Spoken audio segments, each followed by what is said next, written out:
É um prazer estar aqui hoje. Vamos falar com o Ted Ait. O Ted vive no Brasil e também é brasileiro, mas o Ted é uma pessoa muito especial, muitíssimo especial. E antes de mais nada, eu gostaria de agradecer imensamente a presença online dele aqui conosco. Ted, seja bem-vindo. Muito obrigado. Estou à disposição aí para a gente ter uma boa conversa.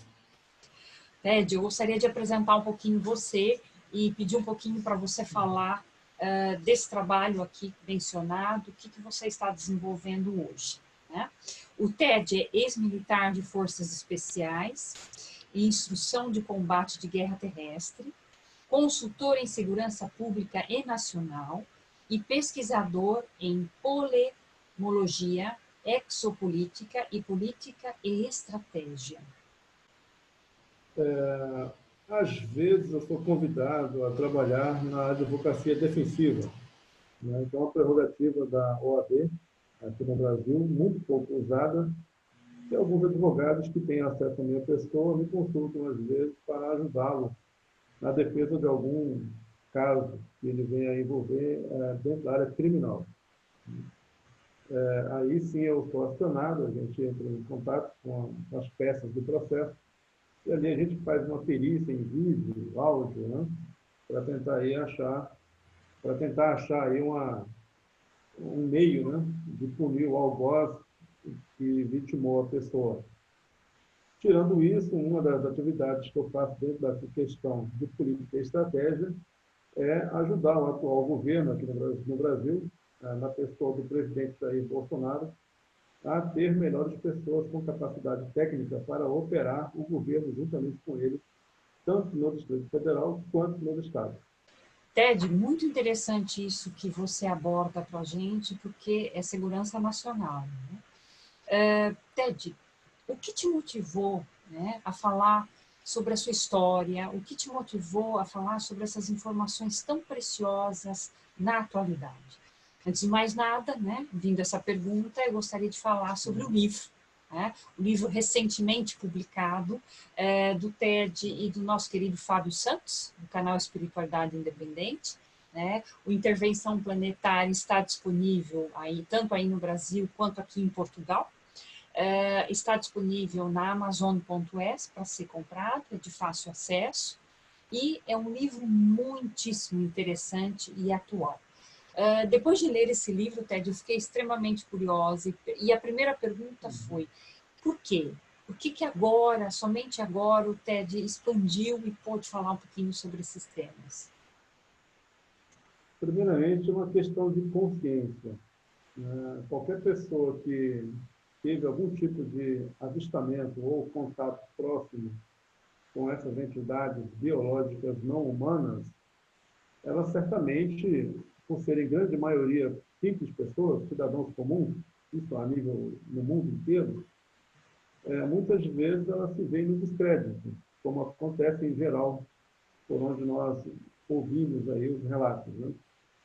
E, obviamente, isso já vem há alguns anos pesando na minha consciência, né? E ao ponto de eu ter choques, né, com a minha própria pessoa de falar ou não alguma coisa. E o que falar também, né?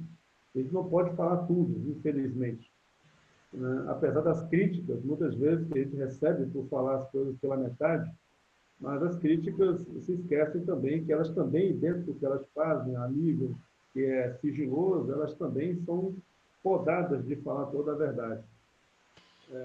Então, chegou um certo ponto em que eu resolvi falar e comecei a conversar com um grupo pequeno de pessoas aqui em Brasília, na grande maioria deles militares, né, das Forças Armadas, e aí começou a aumentar um pouco mais os grupos, né, até chegar ao ponto de eu ser convidado para o simpósio de tecnologia espiritual que foi realizado pelo Rodrigo Romo em maio, na cidade de Bento Gonçalves, no Rio Grande do Sul, onde eu falei para aproximadamente 800 pessoas que estavam presentes naquele simpósio, naquele momento. E ali relatei um pouco da minha experiência como militar. São experiências totalmente empíricas. Eu não falo sobre ufologia espiritual, desconheço tal matéria. né? Algumas coisas têm me sido apresentadas de lá para cá, de uns tempos para cá, nessa questão. Mas eu, particularmente, em 14 anos de vivência militar, trabalhando com questões ufológicas, dentro do que é militar, eu não tive nenhum tipo de acesso a esse tipo de informação em relação à ufologia espiritual. Nós não trabalhamos com isso dentro dessas atividades militares. Realmente, vocês trabalham com um aspecto e não com essas características que agora você está tendo contato. Mas antes de prosseguir, Ted, seria possível, não sei se é possível, você falar um pouquinho mais sobre essa questão da segurança nacional, em que você está colaborando com o governo do Brasil? Eu não estou diretamente com o governo, né, nomeado pelo governo. Eu tenho acesso a várias autoridades do governo, né, que, às vezes, me consultam, ou eu os consulto para alguma coisa nesse sentido, e a gente junto vai trabalhando para ajudar a compor pessoas que realmente tenham capacidade técnica e conhecimento de causa dentro daquilo que o governo precisa em determinadas áreas da administração pública, né? Uma vez que nós estamos saindo aí de um período nebuloso, onde a esquerda brasileira, juntamente com a esquerda internacional, tem mantido o Brasil cativeiro, né, do progresso, né, de políticas públicas realmente voltadas para o cidadão comum, né, que às vezes necessita dessas políticas e ela não chega, pela barreira que havia até então imposta por governos que não necessariamente trabalhavam em prol da nação brasileira. Assim como em qualquer outro país, nós também temos notícias da população que pede uma coisa e o governo faz outra. Atualmente, aqui no Brasil, o nosso presidente tem dado um norte para toda a parte política do país. Obviamente, existe a resistência de muitos políticos que estão acostumados à dependência do Estado, né, dos recursos do Estado, e ainda há entraves a serem pulados, né, ou eliminados nesse caminhar de uma nova geração brasileira daqui para frente. A minha colaboração ela é mínima, né, porque o país é muito grande, o governo é grande, e a gente colabora dentro do possível, de acordo com as necessidades das pessoas que me procuram, ou eu, quando eu os procuro também, para atender alguma demanda ou algum projeto que a gente acha necessário para o bem caminhar da nação. É bonito ouvi-lo, é muito agradável ouvi-lo, no sentido de a nação como um todo e a ajuda que se pode dar a esse contexto, né? E, Ted, o livro é extremamente interessante, né? Intervenção Planetária, primeiro que é um livro fácil de ser lido, um livro extremamente agradável e um livro, assim, revelador, né? É impossível que as pessoas leiam e não se, claro, envolvam com a história, né? Porque está muito bem escrito, muito agradável de ser lido, e também reflitam sobre as coisas que foram vistas, né, Ted? Porque isso é real, né? Aconteceu contigo, você lembrou e você expôs isso para as pessoas, né? O Fábio faz um trabalho com as informações, mas isso é real, né? Então é super importante, eu acho que é super revelador para qualquer pessoa que ainda tem alguma dúvida sobre a existência extraterrestre e a vida interplanetária, né? Ela pode, com o livro, comparar, analisar, refletir sobre as informações e vai chegar a um denominador comum, né? Acho que mas, Ted, como você, no livro, você comenta que tentaram apagar as informações da sua mente, né? O que aconteceu exatamente? Como é que você conseguiu lembrar e como é que você ainda se lembra de algumas coisas? Qualquer sistema de inteligência no mundo tenta manipular da melhor forma possível seus operadores, porque sabe que essas pessoas detêm muito conhecimento e pode, a qualquer momento, entrar em choque com o sistema. Que é o meu caso, o caso de outras pessoas já renomadas na internet, aí, que são conhecidas no mundo. Eu vou dar um exemplo bem próximo agora, que chegou a passar na mídia aberta, que foi o caso do Robert Lazar, né, conhecido como Bob Lazar, que recentemente na TV aberta passou novamente o FBI fazendo busca na casa dele. Então, acreditamos que seja uma forma até de intimidação. E é porque Bob Lazar foi e é um cientista da área de engenharia reversa, né, que através dos seus estudos, na década em que ele operou na S4, dentro da Área 51.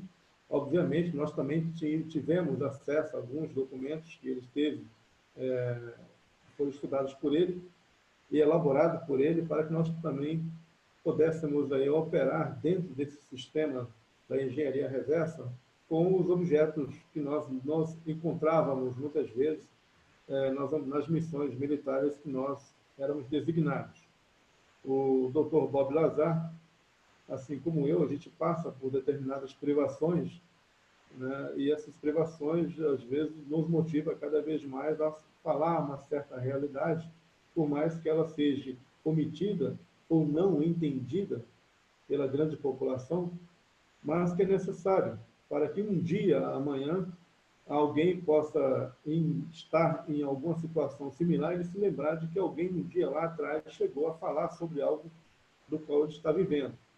Nós estamos passando por um momento muito complicado na humanidade devido às grandes privações no sentido governamental em relação às populações em geral, mas que é um sistema que não diz assim grandes mutações no sentido espiritual, como muitos já alegam.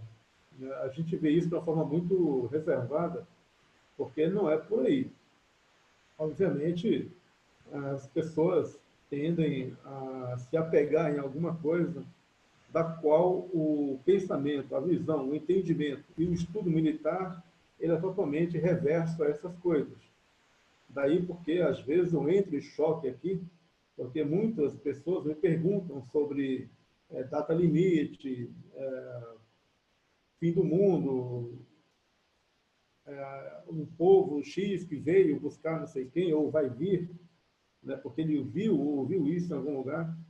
Eu simplesmente não respondo, que, como eu falei, eu não entro nesse mérito espiritual, porque a realidade minha foi muito diferente, nós não trabalhávamos com isso, e justamente por não estar atualizado nesse sentido, não porque eu não busque conhecimento nessa área hoje, mas é porque, infelizmente, no meu entender, pelas minhas experiências, uma coisa não bate com a outra. Existem dois tipos de ufologia no mundo hoje. A prática, feita, operada, manipulada pelos governos, através dos militares, e a espiritual, que é manipulada por pessoas espiritualizadas, religiosas, né, que elas sentem alguma coisa e procuram transmitir isso aos demais. É essa parte que eu não entro em mérito para discuti-la. Eu só discuto aquilo que estiver dentro da área militar. Você deixa muito claro, né, esses aspectos que são dentro da área militar e que não estão relacionados, claro, à questão da espiritualidade, mas não é esse o foco, não é essa a sua realidade. Eu acho isso fantástico, porque também as pessoas que estão vendo o vídeo podem ter também essa perspectiva nos comentários que você irá destacar, né? Bom, prosseguindo, de acordo com essa observação importante que fizeste, no livro é designado como um super soldado, né? Era um super soldado, uma elite muito secreta. Isso nos causa curiosidade, Ted. Essa elite secreta ainda existe? Você foi considerado mesmo esse super soldado? Não. Obviamente, eu como pessoa, não. Mas nós trabalhávamos, às vezes, com equipes de super soldados. São homens modificados geneticamente para se ambientarem em certas situações, né? Nós chamávamos eles de híbridos, né? Porque não deixa de ser também, uma vez que nós, como seres humanos, também somos seres híbridos, né? Eu costumo dizer, e às vezes eu dou de ombro, não por uma falta de fé, são coisas diferentes. Nós não viemos de Adão e Eva, nós somos resultados de uma experiência genética milenar, e ela veio se perpetuando até os dias de hoje, né? A mutação humana, ela é um fato. Essa manipulação genética é fato. E, às vezes, a gente vê isso mais latente no meio militar. Tem certos tipos de grupos militares que aparecem para cumprir certas missões que, teoricamente, para um humano comum, seriam meio que impossível, né? Obviamente, eu devo ter passado em algum momento por essas experiências, mas sem ter a consciência de que seria uma experiência, até porque todas as vezes que nós íamos em missão, nós passávamos por laboratórios e quando voltávamos dessas missões, nós voltávamos para o laboratório. Nesse laboratório, a gente ficava um dia, 2 dias, né, totalmente conectado, o crânio cheio de aparelhos, né, tipo uma cadeira muito similar a uma cadeira de cabeleireiro, né, onde você fica meio deitado, meio sentado, né, e a gente ficava ali 5 horas, 12 horas, conectado a esses aparelhos, né, onde eles faziam retirada de sangue, raspagem de pele, né, para que pudesse colher algum tipo de fragmento microscópico do ambiente onde nós estávamos, né? E também para medir como que o corpo se comporta nesses ambientes ou perante essas criaturas que a gente deparava naquela época.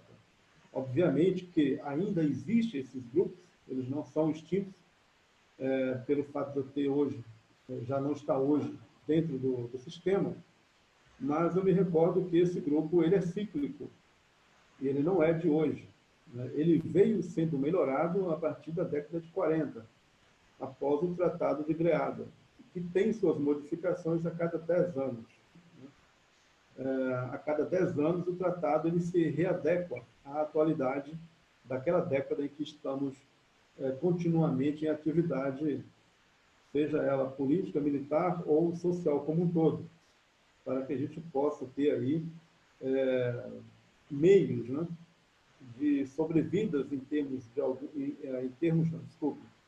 meios de sobrevida em relação a essas questões ufológicas inexplicáveis ao comum, mas bem entendida por nós militares. O acesso a um tipo de informação que os civis não têm, só isso já é motivo para se refletir muito, né? Ainda mais participando de um trabalho nesse nível, a nível internacional, de um conjunto de pessoas que são designadas para determinadas missões que são secretas, extremamente secretas, né, Ted? O mais interessante da sua fala é essa sua expressividade e essa sua objetividade, que deixa muito claro, né? Que deixa muito claro que você diz no livro, né? Que você menciona as informações que estão no livro, que foi visto, você viu, foi fotografado, né? Esteve próximo, ou seja, é um fato, né? Então, não dá para renegar e não dá para dizer que não existe, né? É impossível.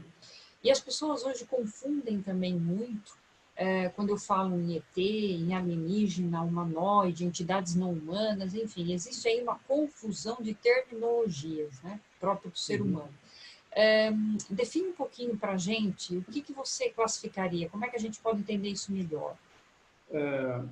Essa classificação para nós é muito simples. Extraterrestre é toda entidade biológica não humana, inteligente, que tem um DNA nosso, ou nós carregamos no DNA algo deles. Então, existe uma correlação. Os intraterrenos, da mesma forma, existe uma correlação por DNA entre nós. Apesar de ambos serem seres bem avançados fisicamente, mentalmente, tecnologicamente, e não está constantemente mais conosco. Eles já habitam outros planetas, né? Outros sistemas. Então, como acreditar nisso ou não? Vamos pegar aqui nós, humanos, hoje, por mais atrasados que estejamos em termos tecnológicos.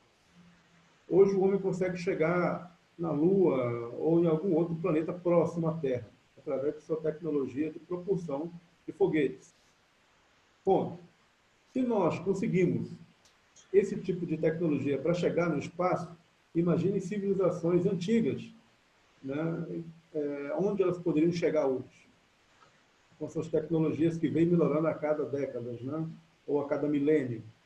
Então, a gente tem que tirar por nós, como seres humanos, por mais que estejamos atrasados tecnologicamente, aquelas criaturas que, de alguma forma, têm alguma relação com a gente, mas que são muito mais avançadas tecnologicamente.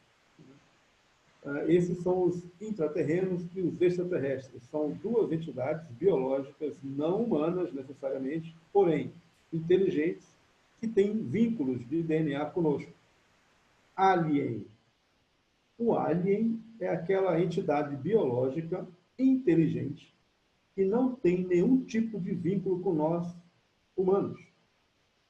Apesar de alguns deles terem a aparência humanoide, que até muitas vezes, dependendo do tipo de raça, ser muito similares a nós humanos, mas ele não tem vínculo nenhum conosco de DNA.